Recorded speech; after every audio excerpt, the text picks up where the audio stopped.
Hey everyone, this will be the actual first discussion where I go over some membrane transport stuff, and we'll do that first discussion sheet on Canvas. But before I get into that, I do want to show you one more thing that is new because I just posted my Q&A hours on Canvas. So in the announcement, I have the link to my Zoom meeting at the bottom here. But as we start posting announcements throughout the semester, this announcement will keep getting pushed further and further down because it's one of the oldest announcements. So instead of having to always go back to that announcement to find that link, if you just come over here on the left and scroll down and you click on the Zoom tab in Canvas. So in the Zoom tab, if you click on Personal Meeting Room, you'll find the same link that I posted in the announcement. So if you just copy paste that into your URL, it'll automatically open Zoom and you'll be admitted into the room. And then the other thing I wanted to mention about my videos is that it takes a little bit of time once I upload them for YouTube to like automatically generate closed captions. So if you're needing the subtitles for them, just check the video once you're able to, and if it hasn't had captions uploaded yet, then just give it a little bit of time. YouTube should add them automatically. And I'll be going over the captions to make sure that they're accurate. Okay, so for today's discussion, we'll be doing the first discussion sheet, and the topics that we'll be touching on today will be a review from what you've already heard in the lecture. So we're going to talk about stuff about some concentration gradients, passive versus active transport. We're going to talk about some different things with diffusion, channels versus carriers, different types of energy. So with that, let's get started. Okay, so I have turned off my camera because I'll be writing on my laptop for these discussions and you'll be following along, and if I had my camera on, y'all would just be looking at my ceiling. So for this, I've already put in some stuff with what the question is asking us.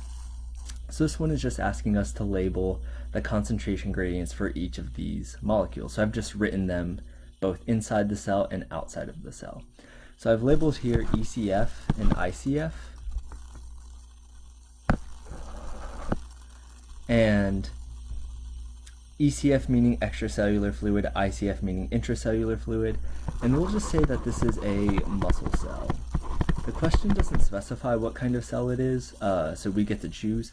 So I'll just say it's a muscle cell, but this could be any cell inside of your body. So a muscle cell, a liver cell, kidney cell, neuron, whatever you want it to be. The gradients will be the same for any cell inside of your body. So what I'll do is I'll go through each of these and just put up or down arrows on if it's high or low. So we'll start with sodium. Sodium is high outside of the cell, which means it's low inside. Potassium is the exact opposite of sodium, so potassium is going to be high inside of the cell and low outside. Calcium is like sodium, so calcium is concentrated in the ECF, which means it's typically low inside the cell. And then oxygen, I have written it as PO2, which stands for partial pressure of oxygen. That's a way to indicate concentration of a gas. PO2 is going to be high outside of the cell and low inside. And then PCO2, partial pressure of carbon dioxide, is the opposite of oxygen. It's produced in the cell, so that's high in the cell, low outside of the cell. And then glucose is kind of interesting. Glucose is going to be considered high outside of the cell, low inside of the cell. But let's think about, well, if this is a muscle cell, then we know that our muscles need energy for muscle contraction. And the place they get that energy from is glucose. So if they are relying on glucose to produce their energy, then it might seem weird that glucose is low inside the cell. It might seem like, well, this muscle is maybe not getting enough energy because glucose is low. Well, that's actually not the case. What happens with glucose is as soon as it enters a cell in your body, like a muscle cell, a liver cell, neuron, right, any of these cells, it will immediately enter step 1 of glycolysis. And step 1 of glycolysis phosphorylizes glucose and turns it into glucose 6-phosphate. So the fact that inside the cell it is now turned into glucose 6-phosphate is not the same thing as glucose. So the concentration of glucose has effectively been decreased. This is really important because if glucose is not phosphorylized and there isn't this constant gradient of high outside to low inside, that means glucose won't move into the cell. But as long as it's constantly being phosphorylated, it will constantly want to move into the cell down its concentration gradient. All right, so let's answer these questions down here really quickly. Which molecules move by simple diffusion? Simple diffusion is a type of passive transport. It's where no membrane protein is required. So of these molecules, the ones that move by simple diffusion are the gases, so CO2 and O2. You notice that I didn't put water anywhere on this. Water is kind of unique in that it can be concentrated in kind of either place. Water will move depending on the osmolarity and tonicity of the cell and the environment. That's kind of the next part of Unit 1. So I'm just going to hold off on putting water because it's everywhere. Water's always around. So which ones require some kind of transporter? Well, the rest of them. So the ions plus glucose. So here I do want to talk about the difference between a channel and a carrier. So a channel is a membrane protein that opens, and when it opens, it creates a hole in the membrane. So with that, if we have a cell membrane here, and this is ECF, and this is ICF, and we have a channel here, well, when this channel opens, and let's consider it to be open, so I'll erase. Let's consider it open. When it opens, it creates a direct connection between ECF and ICF. So like sodium would just be able to move right in. The thing that's different about a carrier is if we were to draw on the same membrane a carrier, then a carrier is only going to be opened to one side of the membrane at a time. So for this, let's say glucose comes in. Well, if glucose binds to this, once it binds to it, then this carrier will fold into the ICF and release glucose. So it'll kind of do that. So it'll move inwards. But at every point during the carrier's activity, it's never creating a direct connection between ECF and ICF, like the channel. So it's only open to one side of the membrane at a time, whereas the channel is open to both sides of the membrane. So with channel and carrier, a few other things that Dr. Cheng mentioned is kind of binding with this. With a channel, there is no specific binding site because as when it opens, it will just open and it will let anything that fits through move into the cell. But with a carrier, when it binds, it will specifically close to the ECF, then open to the ICF and release whatever it was carrying. And then it will close to the ICF, open to the ECF, and get ready for a new molecule to bind. So carriers have a specific binding site, which means they can become saturated. So if you only have one glucose carrier on the membrane, but you have tons of glucose out here in the ECF, well, this carrier can only work so hard. It can only transport glucose at a maximum rate. And that's kind of foreshadowing to when we get into renal physiology, but this is the basics of it. Carriers can be saturated, channels cannot.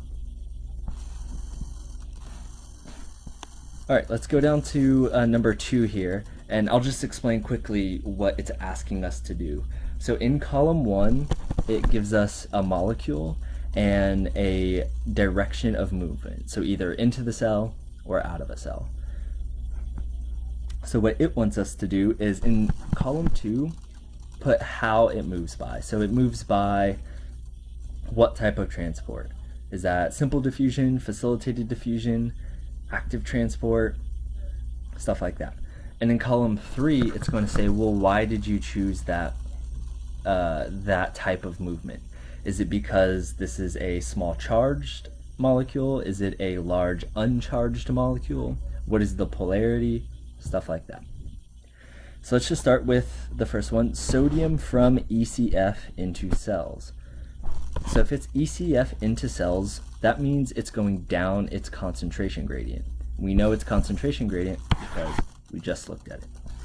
So if we know sodium is just moving down its concentration gradient, that's going to be a form of passive transport.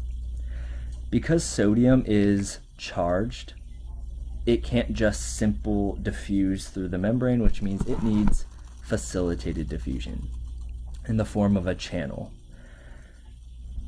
So I'm going to put 2, but I'm also going to put 3 here. So there's not necessarily just one answer for each of these fields. You can put multiple numbers because multiple numbers can be the correct answer if it explains it. So facilitated diffusion and movement through a channel. I do want to talk about this, a water-filled channel. The fact that it says water-filled channel does not mean it's an aquaporin. What water-filled channel means is what I was talking about up here. When that channel opens, it creates that direct connection between ECF and ICF. Well, we know that water is everywhere. Water is going to be everywhere around the cell. So when that channel opens, water will naturally enter this hole. You can't just have this kind of hole open in the membrane and it be filled with empty space. That can't happen. If it's surrounded by water, water will naturally fill the channel. And then sodium will also fill that channel and move through it if it's a sodium channel. So every single channel is a water-filled channel. Aquaporins are channels that are specific to water only. So that's the distinction between a water-filled channel and just a channel. Because every single channel is a water-filled channel, we usually just call them channels. So we know that sodium moves through a channel, that's why I put number 3 there. So the Y for this is, well, it's an ion. It's moving down its concentration gradient, so F. It's also moving down its electrochemical gradient. And I think that's good. That explains why it needs a channel. So ion, concentration gradient, electrochemical. I will quickly explain what electrochemical gradient is, but after this we will really just be dealing with concentration gradients, so don't worry too much if you are struggling with what an electrochemical gradient is. Alright, but anyways, if we were to look at sodium here, sodium has a positive charge on it. So if we were to think about sodium being high out here, well, there's a lot of sodium outside the cell. And if there's a lot of sodium out here and they all have these positive charges on it, well, we know from, I guess, just physics in general, that positive charges or like charges don't like to be next to each other. So if you have a bunch of positively charged things outside of the cell grouped together, well, they're not going to want to be next to each other. These sodium ions will have an electrostatic repulsion with each other, and that is a driving force to get it into the cell. So that's the electrochemical gradient. The concentration gradient is just saying, oh, there's 4 out here and only 1 in here. So that's the difference between the two. All right, let's go down. Aldosterone into target cell. You're not really supposed to know what aldosterone is yet. You might be familiar with it. It's a steroid molecule. So the way it moves into the cell is simple diffusion, and that's because it is a non-polar molecule. And it's also moving down its concentration gradient. So glucose into renal proximal tubule cell. I'm going to do these last 2 together. And if you've looked at this before, you've probably been really confused on what a renal proximal tubule cell You're not supposed to know what that is yet, but I have written down here that it is an epithelial cell. All right, so I have drawn a diagram to help me explain what's going on here. So if you want to pause really quickly and draw this, then you can unpause and join back. Okay, so with this, I have labeled an epithelial cell here in black, and then I have lumen of the kidney. And lumen is just referring to the outside of the body. So we consider the lumen to be outside because if anything is in the lumen, we can't use it for metabolism. It's not until we get it into the blood where we can then transport it into our cells, where we can finally use it for metabolism. So the fact that it's in the lumen means it's outside of the body. So what I'm going to do here is draw gradients for sodium and glucose. So I'm going to draw sodium gradient here. And I'm going to color code this. So everything that I'm going to be doing in blue is going to be relative to this epithelial cell. So the sodium gradient relative to the epithelial cell is sodium is high outside of the cell, which means it's low inside. Sodium will always be concentrated outside of the cell. All right, the other thing that we need to look at is glucose.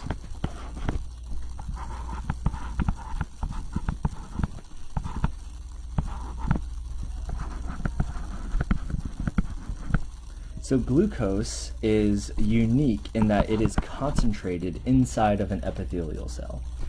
That part is the part that makes this problem hard, not knowing that glucose is inside the epithelial cell. But I just told you that, so that's what we're going to use to solve this.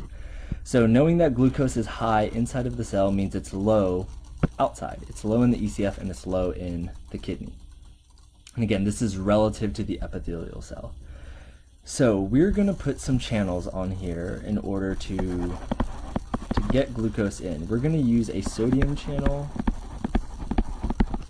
a sodium glucose SIM port, and a sodium potassium ATPase. So if we're trying to get glucose, so the goal of this is to get glucose here, so one molecule of glucose from the lumen, eventually all the way into the muscle cell. But we first have to absorb it using our epithelial tissue. So a little review from anatomy. Epithelial cells or epithelial tissue is just the lining of your body between inside and outside. So outside would be the lumen, inside would be your blood. And the epithelial cell is the barrier between the two. So if we're trying to get glucose inside the cell, let's just draw it going in initially. Well, if we look at our gradients, it's going from a low to a high concentration gradient. It can't do that, or at least it can't do that without some help. It needs a form of energy in order to go against its gradient.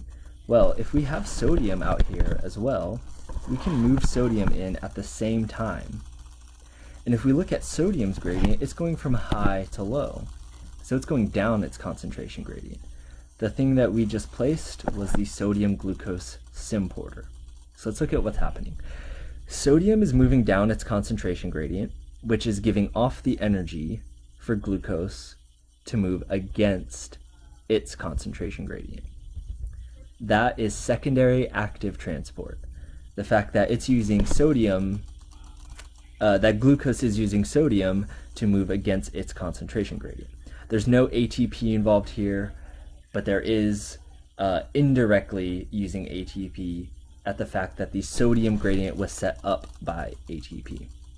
I'm not going to show that, but all the gradients are usually set up by ATP. So the other thing that we can do is use this sodium channel. Just draw sodium going in. So sodium will also go in. Oh, and then the other thing we're going to use here is a GLUT carrier. Forgot to put that before. All right, so now we have sodium on the inside and glucose on the inside of this epithelial cell. So now we just need to get them into the ECF. Well, if we look here, from glucose's perspective, it can just move down its concentration gradient using the GLUT carrier. Carrier's facilitated diffusion, down its concentration gradient, that's easy. So for sodium here, it's moving from low to high. So it needs a form of active transport. If we move sodium here, then we will also have to move potassium in the opposite direction and use ATP. So that's the sodium-potassium ATPase. All right, I'm going to switch colors because now we're going to be looking at things relative to the muscle cell. And now that we are looking at a different perspective, we need different gradients. So for sodium now, sodium is going to be high outside of the muscle cell, and it's going to be low inside of the muscle cell. And then glucose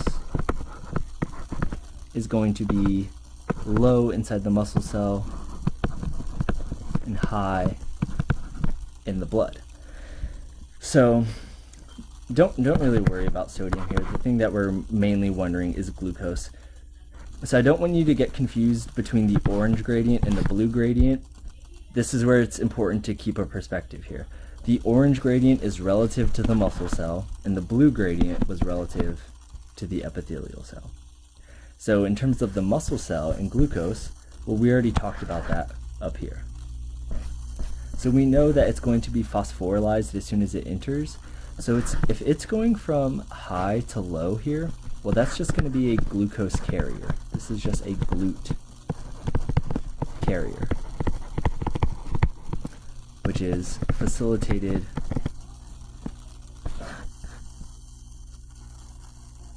okay, I forgot how to spell facilitated for a second. Spelling is hard when you know a bunch of people are watching. That's just facilitated diffusion. All right, so that's going to be maybe a little bit difficult to understand initially, but to answer these questions, glucose into a renal proximal tubule cell is using active transport. That's not number 1. Active transport is number 4. And the reason why is because it is moving against its concentration gradient, so G. But once glucose is inside the body and it's trying to get into the muscle cell, well, that's going to be facilitated diffusion moving down its concentration gradient. All right, so that's going to be it for at least this first page. I'm going to make another video going over the bottom page. I'm trying to keep these discussion videos to about 20 minutes, and this is already about 24 minutes, so I'll end here, but I'll start again on the next page of this discussion.